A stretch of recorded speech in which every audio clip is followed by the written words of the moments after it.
നിറഞ്ഞ പുഴ.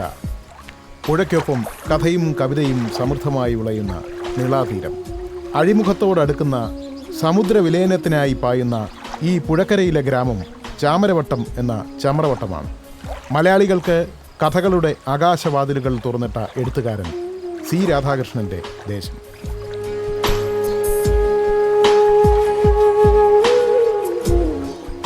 ഇവിടെ നൂറ്റാണ്ടുകൾക്ക് മുമ്പ് ശബരൻ എന്നൊരാൾ കൊടുങ്കാട്ടിനുള്ളിൽ ഏകാഗിയായി കഴിഞ്ഞുകൂടി. അവധൂതനോ സന്യാസിയോ എന്ന് തിട്ടമില്ലാത്ത ഒരാൾ.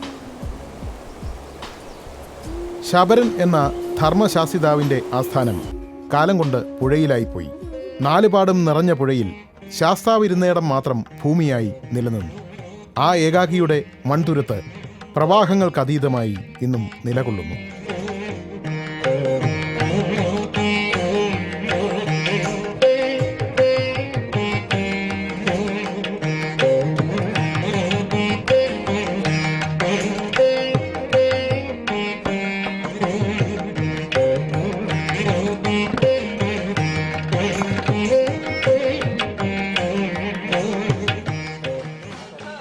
ഈ ആലിൻതറയും ആലിൻചുവട്ടിലെ കുട്ടപ്പാടിയും ഓയ്ക്കൻ തിരുമേനിയും നൊസൻ കുഞ്ചുമേനോനും ഒക്കെ രാധാകൃഷ്ണന്റെ പല കഥകളിലും പ്രത്യക്ഷപ്പെടുന്നു.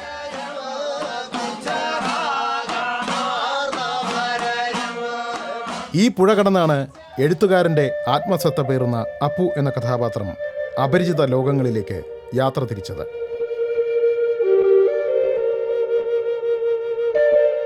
ഈ വയൽവരമ്പിലൂടെയാണ് മുൻപേ പറക്കുന്ന പക്ഷികളിലെ നായകൻ അർജുനൻ തൻ്റെ പ്രിയ സുഹൃത്തിനെ കാണുവാൻ കാതങ്ങൾ താണ്ടി എത്തിയത്.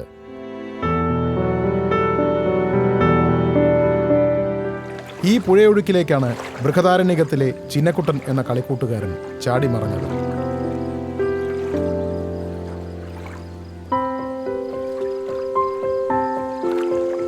എഴുത്തുകാരൻ്റെ കഥയുടെ ഉറപ്പുള്ള തിട്ട ചമ്രവട്ടം തന്നെ. എന്നാൽ കഥാപരിസരങ്ങൾ മഹാനഗരങ്ങളിലേക്ക് മാറിക്കൊണ്ടിരുന്നു.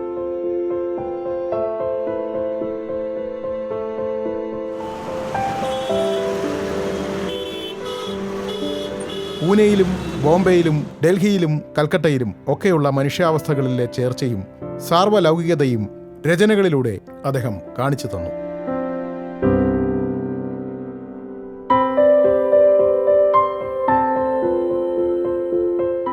എഴുത്തുമേശയിലെ ആധുനികവൽക്കരണം തുടങ്ങിവെക്കുന്നത് സി രാധാകൃഷ്ണനാണ്. രചനയ്ക്കായി കഴിഞ്ഞ 20-ലേറെ വർഷമായി അദ്ദേഹം അവലംബിക്കുന്നത് കമ്പ്യൂട്ടറാണ്. ഇതേപ്പറ്റി ഒരിക്കൽ കുറിച്ചു, ശരിയായി ആലോചിച്ചാൽ മലയാളം പോലെ താരതമ്യേന കുറച്ചുപേർ മാത്രം സംസാരിക്കുന്ന ഭാഷകളിൽ കടലാസിന് ഇനിയും വില കൂടുമ്പോൾ പുസ്തകങ്ങളെ ഇല്ലാതാകാൻ വഴിയുണ്ട്. ഡിസ്ക് അകങ്ങളെ പരിഹാരമായുള്ളൂ. ഓ, അയാൾ ടൈപ്പ്റൈറ്ററിലാണ് എഴുതുന്നത് എന്ന് പറയുന്നത് പോലെയുള്ളൂ. ഓ, കമ്പ്യൂട്ടറിലാണ് അയാൾ എഴുതുന്നത് എന്ന പറച്ചിലും. ഉപകരണങ്ങൾ മാറി മാറി വരുന്നു.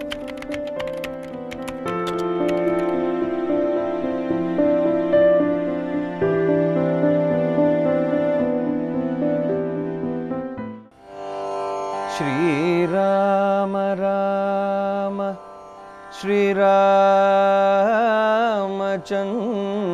ജയ ശ്രീരാമ രാമ ശ്രീരാമഭദ്ര ജയ.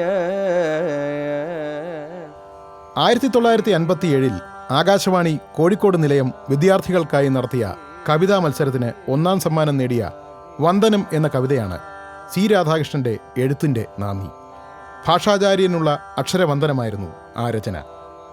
പിന്നീട് ഭാഷാപിതാവ് തൻ്റെ കുടുംബത്തിലെ ഒരു പിതാമഹൻ ആണെന്ന തിരിച്ചറിവ് തീക്കടൽ കടഞ്ഞ് തിരുമധുരത്തിലേക്ക് നയിച്ചു. മാതൃഭൂമി വാരാന്ത പതിപ്പിൽ പ്രസിദ്ധീകരിച്ച ആ നോവൽ നിരവധി ചർച്ചകൾക്ക് വഴിവെച്ചു.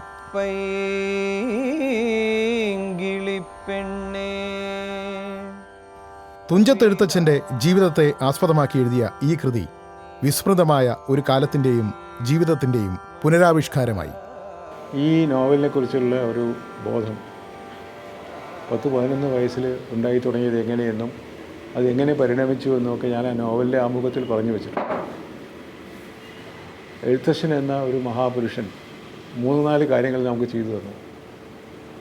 ഒന്ന്, ലോകത്തിലെ ഏത് ശബ്ദവും എഴുതാനും വായിക്കാനും പറ്റുന്ന ഒരു അക്ഷരമാല ഉണ്ടാക്കി തന്നു.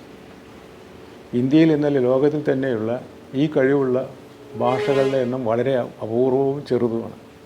അതിലൊന്നാണ് മലയാള ഭാഷ. ഇപ്പോൾ ലോക പൗരനാകാൻ വെമ്പുന്ന മലയാളിക്ക് ആയുധമാക്കാൻ ഉതകുന്ന ഏറ്റവും നല്ല ശിക്ഷണം, ശബ്ദ ശിക്ഷണം ഈ അക്ഷരമാലയിലൂടെ കിട്ടുന്നു.